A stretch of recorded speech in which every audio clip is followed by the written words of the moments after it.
বন্ধুরা দেখুন, নভেম্বর মাস এখন, কিন্তু কাঁঠাল গাছে কতগুলো কাঁঠাল হয়েছে। এটা এখন এঁচড় আছে, তাই এই রেসিপিটা আমি করছি অফ সিজনে। এখনকার সময় সাধারণত টাটকা গাছের কাঁঠাল পাওয়া যায় না। সেই কাঁঠালগুলো আমি এখন পেয়েছি, যেহেতু বাড়িতে একটা গাছ ছিল, সেই গাছটাতে অফ সিজনে এঁচড় হয়েছে। দেখুন আঠা ঝরছে, টাটকা একটা এঁচড় কেটে নিলাম। এই এঁচড়টা কাটাকুটি করতে গেলে দেখুন অনেক সময় না হাতে আঠা জড়িয়ে যায়, তাই আঠা যাতে হাতে না লাগে কিভাবে রান্নাটা করতে হবে বা কিভাবে এঁচড়টা কাটতে হবে দেখে নিন। প্রথমে আমি সর্ষের তেল নিয়ে যেই ছুরিটা দিয়ে কাটবো, ছুরিটাতে ভালো করে সর্ষের তেলটা লাগিয়ে নিচ্ছি এবং যেই পাত্রের ওপরে বা যে চপিং বোর্ডটার ওপরে রেখে কাটবো সেখানেও আমি একটু সর্ষের তেল মাখিয়ে দিচ্ছি। সেই সঙ্গে হাতে নিয়ে নেবো এবার একটু সর্ষের তেল। এই তেলটাকে হাতের মধ্যে নিয়ে খুব ভালো করে লাগিয়ে নিতে হবে। হাতের দুই সাইডে লাগিয়ে নেব খুব সুন্দর করে। হাতে তেল লাগিয়ে নিলে কি হয়, এঁচড় কাটতে গেলে হাতে যে আঠাটা জড়িয়ে যায় বা আঠা জড়িয়ে গেলে ছাড়তে চায় না, আর সেই ভয়টা নেই। এখন এঁচড়টা আমি কেটে নেব। এঁচড়টা কিভাবে কাটছি এবং আপনারাও বাড়িতে কিভাবে কাটবেন, যদি বটি না থাকে ছুরি দিয়ে কিভাবে কাটবেন সেটা দেখে নিন। প্রথমেই এঁচড়ের সোজাসুজি রেখে প্রথমে মাঝখান থেকে ভাগ করে নিতে হবে 1/2। একটা ছুরি দিয়ে একটু কষ্টকর কাজ, তবে একটু চেপে চেপে কাটলেই কাটাটা হয়ে যাবে। দেখুন আমার এখানে এঁচড়টা কাটা হয়ে গেছে। এই অবস্থাতে এঁচড়টা একটু হলেও ধুয়ে নেবেন, যে এক্সট্রা আঠাটা আছে সেটা ঝরে পড়ে যাবে। তারপরে এঁচড়টা নেবেন, ওই অর্ধেক অংশটা আবার দুভাগ করে নেবেন মাঝখান থেকে।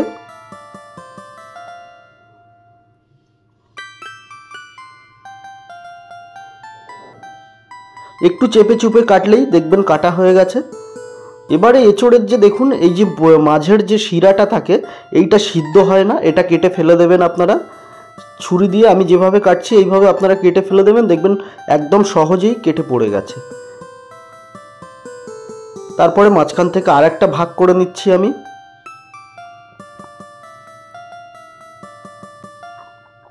এবারে মাঝখান থেকে সরু সরু স্লাইস বের করে নেব আমি।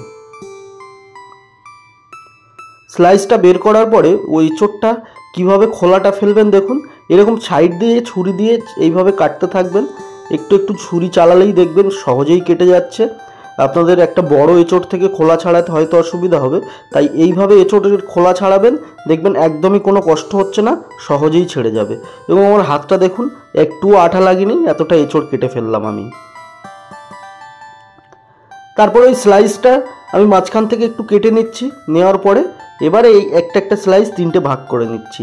আপনারা এঁচড়ের সাইজ যদি একটু বড় রাখতে চান রাখতে পারেন, আমি মিডিয়াম সাইজ কেটে নিচ্ছি।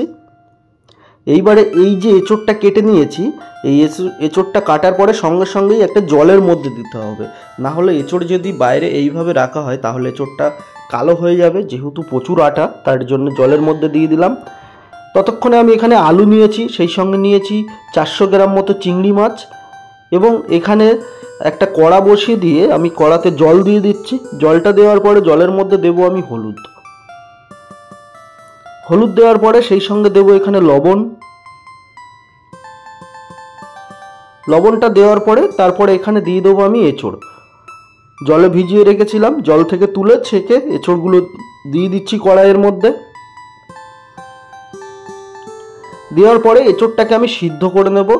এখানে আমি 50% মতো এঁচড়টা সিদ্ধ করে নেব। এঁচড় সিদ্ধ করে নিলে কষটা কেটে যায়। তারপরে আমি এখানে চিংড়িটা লবণ এবং সেই সঙ্গে হলুদ দিয়ে, সিম্পল একটা মশলা, এটা তো সবাই জানেন যে হলুদ লবণ দিয়ে মাখিয়ে নিতে হয়, নিয়ে ভাজতে হয়, তাই আমি সেই জন্য হলুদ লবণ মাখিয়ে নিলাম। এদিকে ততক্ষণে আমার এঁচড়টা সিদ্ধ হয়ে গেছে 50% মতো।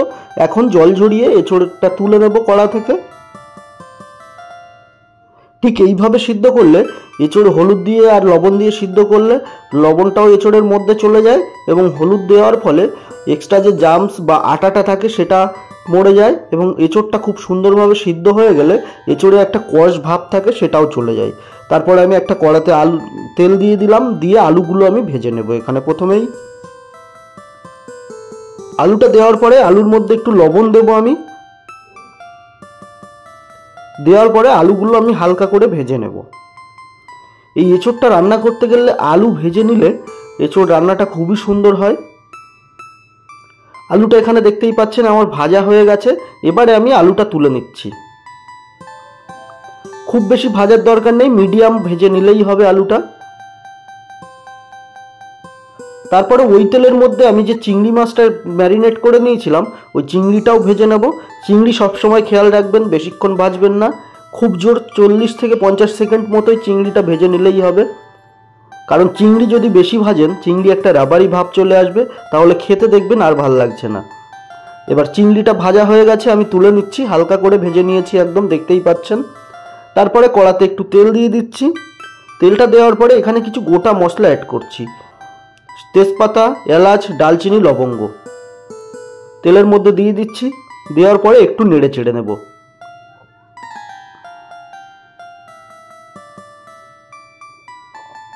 তারপরে এখানে দিচ্ছি আমি পেঁয়াজ একটা বড় সাইজের। বাই দ্য ওয়ে এখানে আমার এঁচড় আছে, গোটা এঁচড়ের সাইজটা ছিল 2.5 কেজি মতো, সেখান থেকে আমি 2 কেজি মতো এঁচড় নিয়েছি। খোলা ফোলা বাদ দিয়ে দেখা যাচ্ছে আমার 1.5 কেজি মতো নিট এঁচড় আছে। একটু পেঁয়াজটা লাল লাল হয়ে এলে 2 টেবিল চামচ আদা রসুন বাটা দিচ্ছি। আদা রসুন বাটাটা দেওয়ার পরে একটু ভালো করে নেড়ে চেড়ে নেব। আদা রসুনের কাঁচা গন্ধটা যতক্ষণ না পর্যন্ত যাচ্ছে, এই আদা রসুনের কাঁচা গন্ধটা যাওয়া পর্যন্ত আমি এইভাবে ভালো করে নাড়তে থাকবো। তারপরে কাঁচা গন্ধটা চলে গেলে এখানে অ্যাড করছি আমি লঙ্কার গুঁড়ো 2 চা চামচ পরিমাণ। ঝালটা আপনাদের টেস্ট অনুযায়ী দেবেন, যে যেমন ঝাল খেতে পছন্দ করেন। তারপরে এখানে 1.5 চা চামচ পরিমাণ দিয়ে দিচ্ছি হলুদ গুঁড়ো।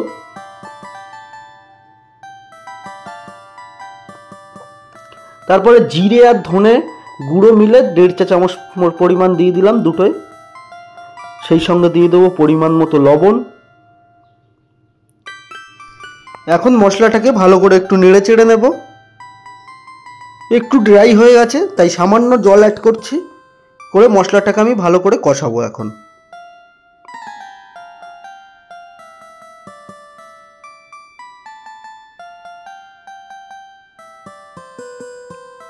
এই মশলা এইভাবে কষিয়ে নিয়ে রান্না করলে এঁচোড়ের স্বাদটাই আলাদা হয়, একদমই অনুষ্ঠান বাড়ির মতো স্বাদ হবে এঁচোড়ের। এখন অফ সিজনের এঁচোড়, তাই কতটা সুন্দর হবে এঁচোড়টা আমি জানি না। সিজনের এঁচোড়ের তো একটা জবাব থাকে না, তো এই এঁচোড়টা রান্নার পরেই বুঝতে পারবো, তো আপনারা দেখতে থাকুন। এবারে আমি এঁচোড়টাকে এখানে ঢেলে দিয়েছি, জল ঝরিয়ে রেখেছিলাম। ওই এঁচোড়টা দিয়ে এখন সাবধানে বেশ নাড়াচাড়া করে নেব কিছুক্ষণ। এঁচোড়টা যত ভালো করে এইভাবে নাড়তে থাকবো বা কষিয়ে নেব ততটাই স্বাদ সুন্দর হবে। মশলার সঙ্গে এই এঁচোড়টা খুব ভালো করে এখন কষাতে হবে, তাই খুব সাবধানে নাড়াচাড়া করছি, যেহেতু কড়াটা একটু ছোট এবং এঁচোড়টা একটু বেশি হয়ে গেছে। বেশ ভালো করে 5 থেকে 6 মিনিট মতো এইভাবে নাড়াচাড়া করে নেওয়ার পরে এখানে আমি দিয়ে দিচ্ছি আলু, ভেজে রেখেছিলাম যে আলুটা। তারপরে চিংড়িটা ভাজা ছিল সেটাও দিয়ে দিলাম। দেওয়ার পরে আবারও 4 থেকে 5 মিনিট মতো এইভাবে খুব সুন্দর করে নাড়াচাড়া করে নেব।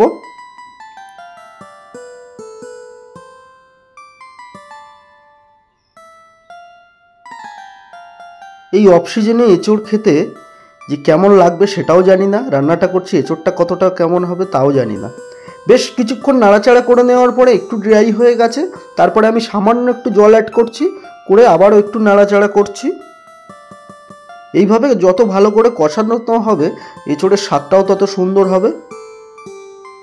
একদম অন্য রকমভাবে একটা রান্না করছি বলবো না, সহজ এবং সিম্পলভাবে আমি রান্নাটা করছি।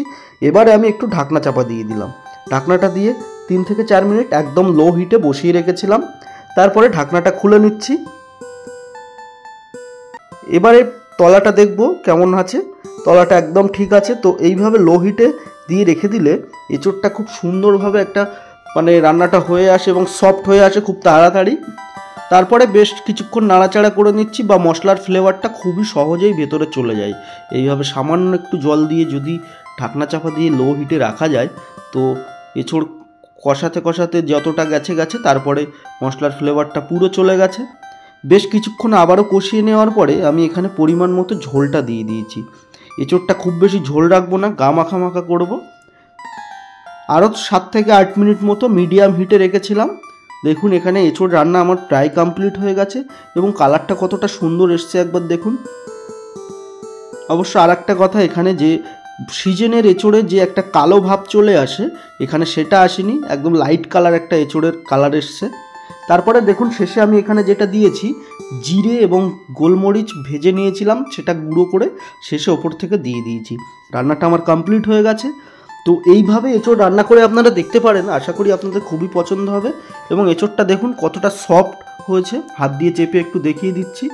ভিডিও যদি একটুও ভালো লেগে থাকে তাহলে একটা লাইক করে যাবেন, যারা আমার চ্যানেলে নতুন একটু সাবস্ক্রাইব করে দেবেন।